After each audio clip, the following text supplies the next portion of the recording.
I've spent nearly a century watching brilliant people end up in the gutter because they couldn't control their own egos.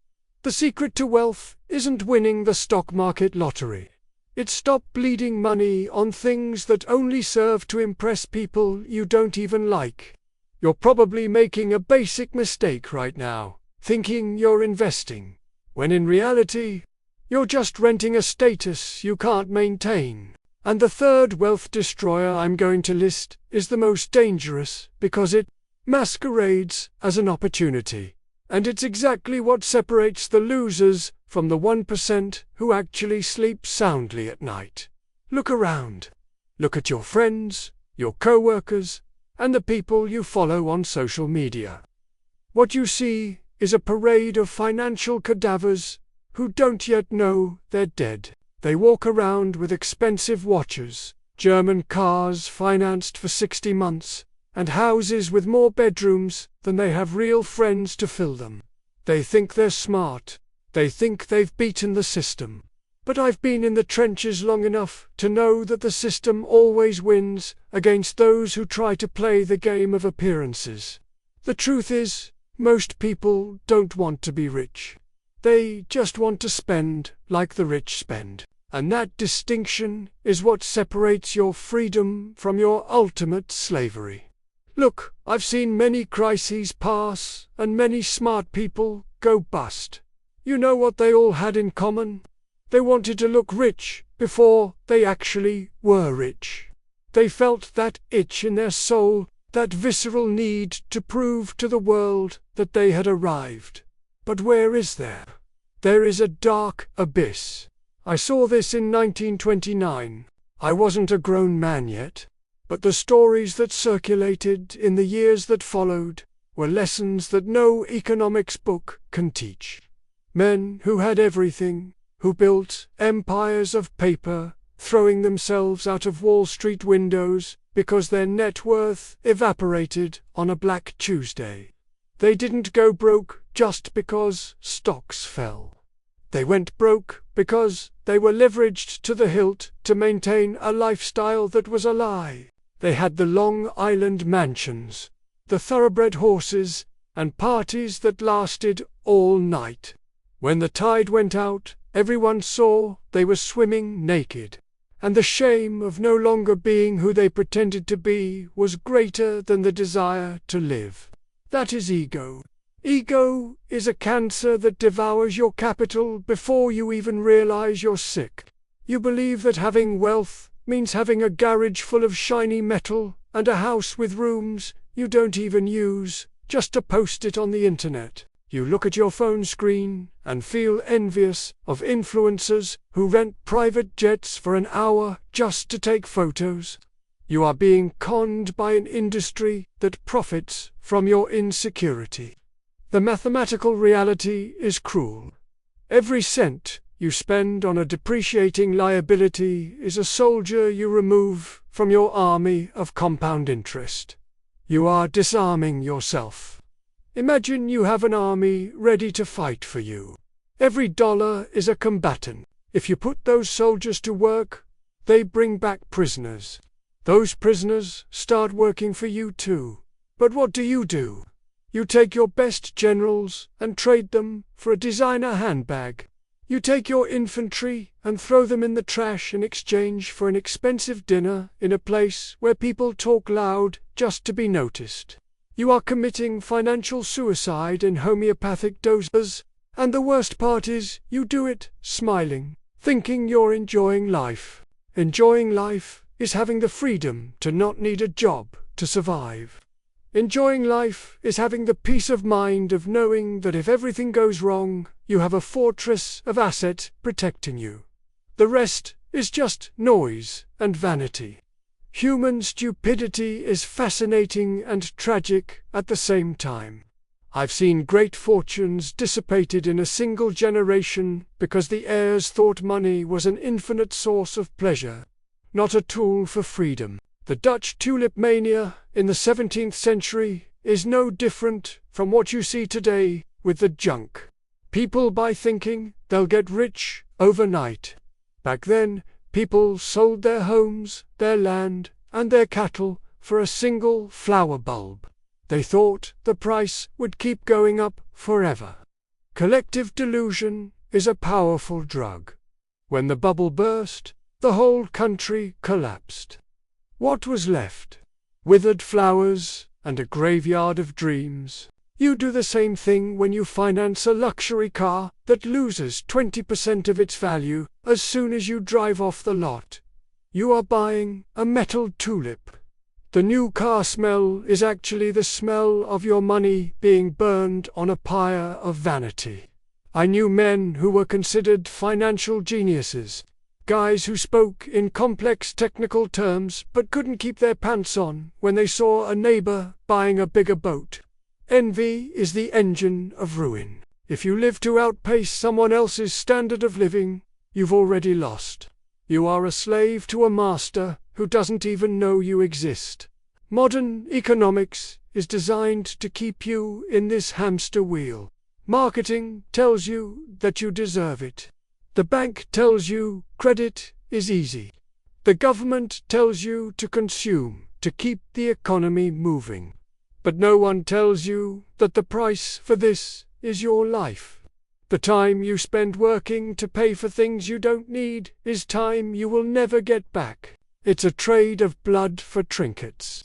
When you reach 70 or 80, like me, you'll realize what really matters is independence. But by then, it will be too late. Your capital base will have been eroded by decades of stupid choices. You'll be in the gutter, complaining about luck, when the fault was entirely yours for not having the discipline of a monk and the vision of a hawk. Your brain is sabotaging you by making you believe that consumption is a reward for your hard work. It's your ancient primate software wanting to show you're the leader of the pack through possessions. We evolved in savannas, where having the best piece of meat or the best animal skin meant status and higher chances of survival.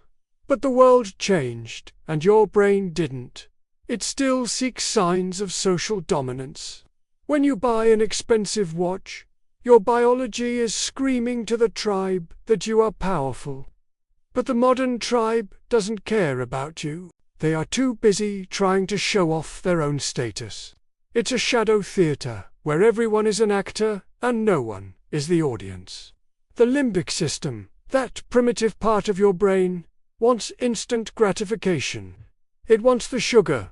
It wants the sex. It wants the shine of gold, right now. The prefrontal cortex, the part that should differentiate you from other animals, is weak and easily silenced by the dopamine of shopping. You get a paycheck, and the first thing you think about is what you can buy with it. That is the mentality of a servant. The free man thinks about how much of that money can be preserved. Biology condemns us to be terrible investors.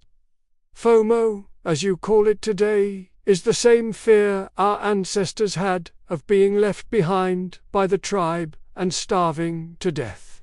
That's why you buy that stock everyone is talking about, right when it's at the top. That's why you join pyramids disguised as multi-level marketing.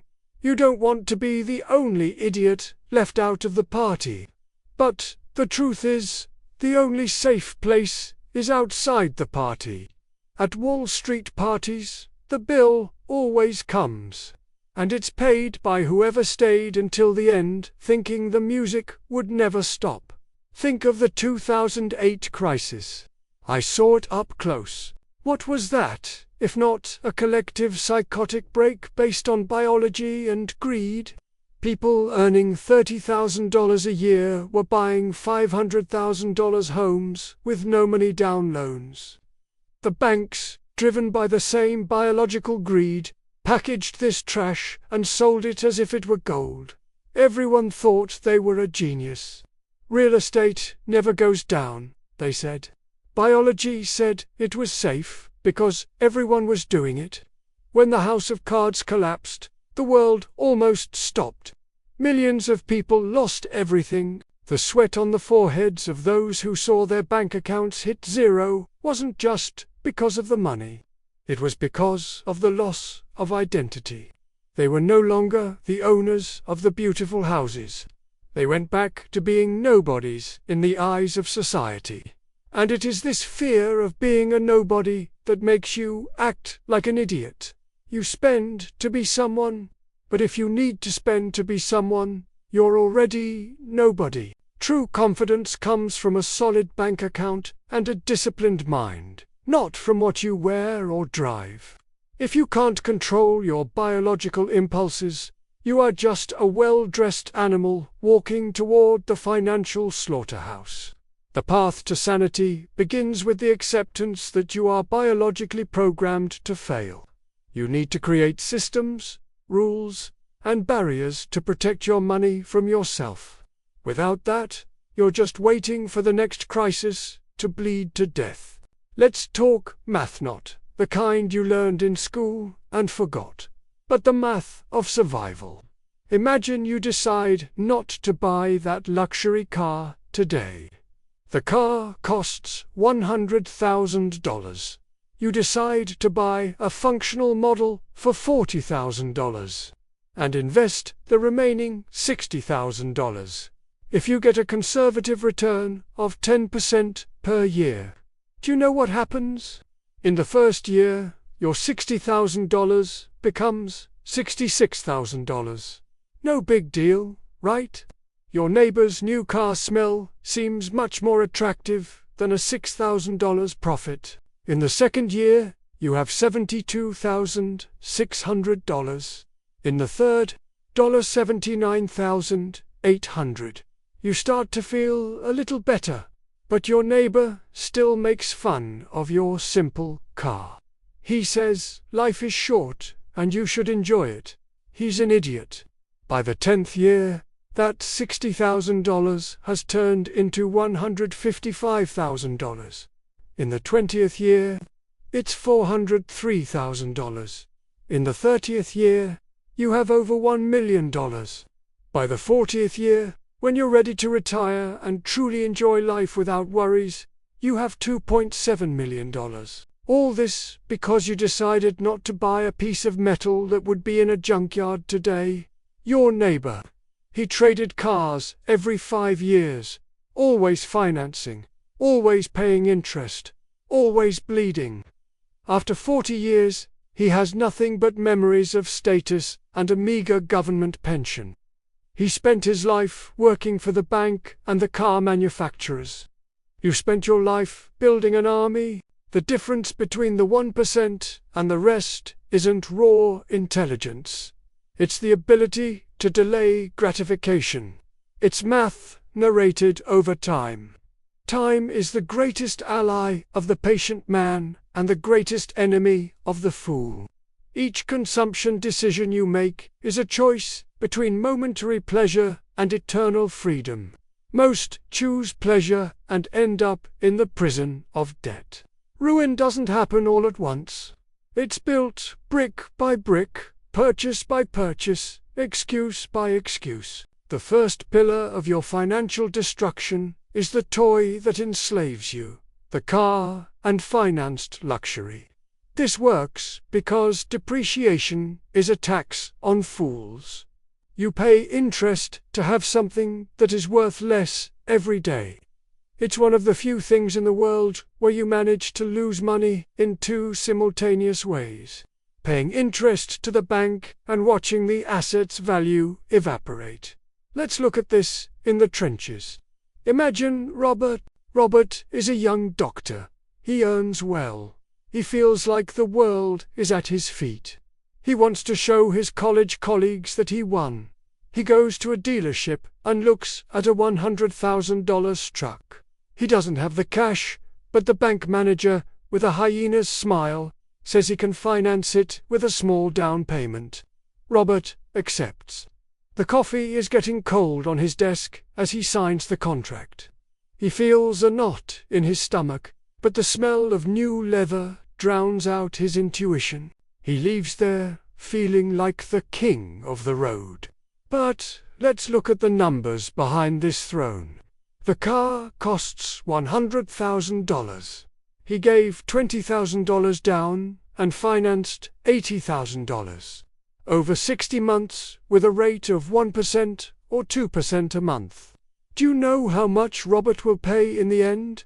He will pay nearly $150,000 to the bank. In other words, he gave $50,000 as a gift to the bank's shareholders just for the privilege of driving a car today instead of 5 years from now. Meanwhile, the car that was worth $100,000 at the end of 5 years will be worth $50,000 if he's lucky. Robert lost $50,000 in market value and paid $50,000 in interest. He destroyed $100,000 of net worth in 5 years. If he had invested those same amounts, he'd be on the road to independence. But now he's trapped. He needs to work more, take more shifts, see more patients, not because he loves medicine, but because he needs to feed the metal beast in the garage. He's bleeding and doesn't realize it. He's in a consumption abyss. The practical application here is simple, but it hurts the ego. Buy what is functional and pay in cash. If you can't buy the object twice in cash, you can't afford it. Period. Anything different is stupid leverage. Your car should be a transportation tool, not an advertisement for your bank account. The cemetery of luxury cars is full of men who now ride the bus because they didn't know how to wait. The second pillar of ruin is the siren song of taxed and complex opportunities. The financial system is a massive machine designed to transfer money from your pocket to the broker's pocket through fees and unnecessary complexity. They create products with complicated names, acronyms that look like alphabet soup, and promise returns that defy logic.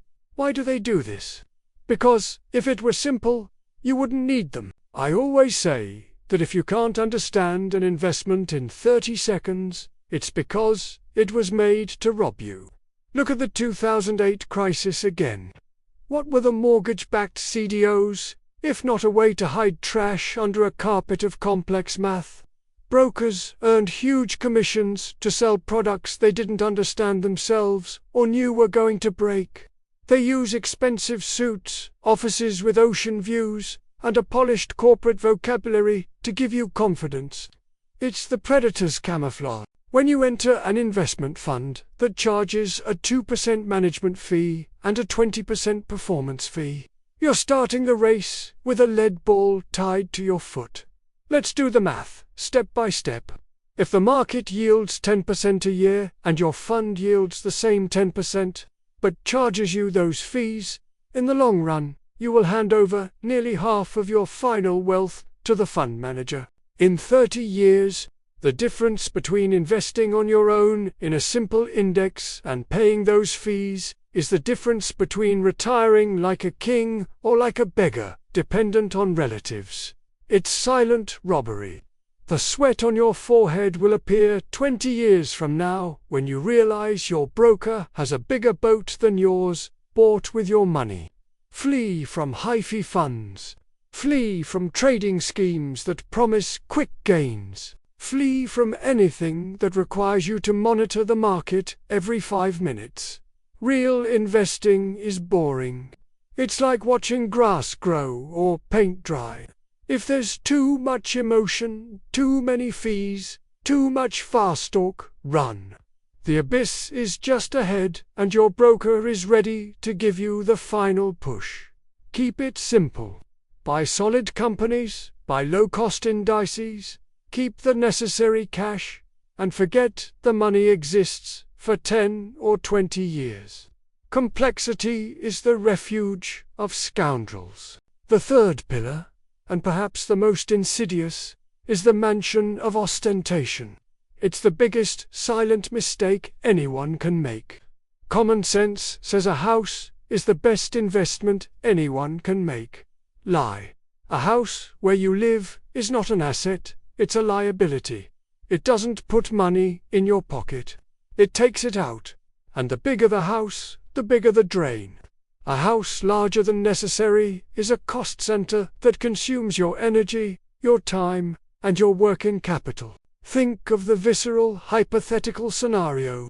You buy a house with 5 suites, a pool, a gourmet area, and a massive garden.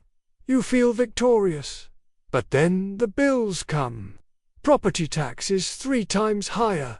The electricity bill to keep the air conditioning in empty rooms is absurd. You need someone to clean, someone to care for the pool, someone to mow the lawn. Suddenly, you don't own the house owns you. You work to keep the walls painted and the pool water blue. I saw this happen with heirs in Los Angeles. They received fortunes, and the first thing they did was buy mansions in Bel Air. 10 years later, they were selling the houses for pennies because they couldn't pay the HOA fees and taxes. They were bleeding because of bricks and mortar. The math here is relentless. In addition to maintenance costs, which hover around 1% to 2% of the property value per year, there is opportunity cost. If you tie up $2 million in a house you don't need, you're missing out on $200,000 a year if that money were invested. In 10 years, that house cost you $2 million just in lost returns. Is it worth it? To impress the neighbors? To have a dining table where no one sits? It's stupidity without limits. Live in a comfortable place, in a safe neighborhood, but one that doesn't consume more than 25% of your monthly cash flow. The rest should go to real assets that work for you while you sleep. The mansion is the tomb of capital. Don't be the corpse that pays for its own luxury funeral. The list of errors continues with impatience. Trying to speed up the process using leverage that is debt to buy assets or liabilities prematurely is like trying to get home faster by driving 100 miles an hour on a dirt road. You might gain a few minutes, but the chance of you ending up in a cemetery is immensely higher. Debt is the tool the system uses to keep you in the trenches. When you owe, you have no opinion. You have no courage. You accept abuse at work. You accept insults because the bill is due tomorrow. Leverage turns a common mistake into total ruin. If you invest your own money and the stock drops 50%, you still have half. If you invest the bank's money and the stock drops 50%, you owe your soul. I've seen people jump off bridges because of this. The envy error is also a classic. Buying a boat or a new car just because your brother-in-law bought one. You don't know his financial situation. Maybe he's bleeding. Maybe he's on the verge of collapse. But you see only the shiny surface and decide you need to match the bet. It's collective suicide and the arrogance error. Thinking you are the exception to the rule. Thinking you can maintain a high standard of living without having a solid asset base because you are special, because you are talented. The market doesn't care about your talent. The market is a machine for grinding the arrogant. Without an asset base that generates passive income, you're just a high-end wage earner. If your income stream stopped today, how long would you survive? If the answer is less than 5 years, you're not rich. You're just a poor person with credit. Wealth is what you don't spend. It's what's left after you remove all the fat of vanity and stupidity. It's the freedom to tell anyone to go to hell because you don't owe anyone anything. True wealth is invisible. It's the millions in the brokerage account, not the car in the garage. It's the peace of mind of knowing that time is on your side, not against you. Most people spend their lives fighting against time, trying to earn more to pay for the debts of the past. It's a life of servitude. I'd rather be the grumpy old man who lives in a simple house but owns slices of the best companies in the world than the dynamic young guy with a fancy office and debt that keeps him awake. The finitude of time is the only thing we should truly fear. Every year you spend being a financial idiot is a year of freedom. you throw in the trash. The acceptance of boredom is the key to success. Be boring in your investments. Be patient, like a monk. Let others shine now. Let them post their photos. Let them buy their toys. Let them live on the edge. You know where it ends? It ends in the abyss. It ends in ruin. Imagine your future. Do you want to be the elderly person who needs to work until their last breath because they couldn't control their ego? Or do you want to be the owner of the game, the one who has the power to say no? Life is a succession of choices between immediate gratification and future well-being. If you choose the now, you sacrifice the later. If you choose the later, you guarantee the now and the always. It's much easier to avoid stupidity than to try to be brilliant. You don't need to discover the next apple. You just need to not buy what you don't need. You just need to not pay imbecile fees. You just need to not live in a palace you can't maintain. If you do only that, if you just stop bleeding, you'll already be ahead of 99% of the population. The world is a cruel place for the inattentive and the vain. The trenches are full of soldiers who thought the war was already over and lowered their guard. Don't be one of them. Keep your head down, accumulate your assets, avoid ostentation, and wait. Time will do the rest. The exponential effect of compound interest is the eighth wonder of the world. But it only works for those who have the discipline not to interrupt the process. Because of a designer bag or an expensive dinner, your freedom is within reach, but it requires you to kill the idiot who lives inside you. That idiot who wants applause, who wants attention, who wants to look like more than he is. Kill that idiot before he kills your future. Be cold. Be calculating. Be MUNGER. In the end, what remains is the satisfaction of having lived a life on your own terms, without owing favors and without fearing the bank statement. Boredom is the price of freedom. Pay it with pleasure. Stop bleeding. Stop acting like an imbecile. The clock is ticking and the graveyard of fools never stops growing. Choose your side of history while there's still time. The journey is long. The path is narrow, but the view from the top, without the weight of debt and envy, is the only one worth seeing. Don't look for shortcuts. They're just detours to the cliff. Build your fortress, stone by stone, with the patience of someone who knows the world belongs to the sober. Remember, it's much easier to avoid stupidity than to try to be brilliant. Stop buying what you don't need. Be boring. Be patient. Let others shine now, so you can be the owner of the game in the long run.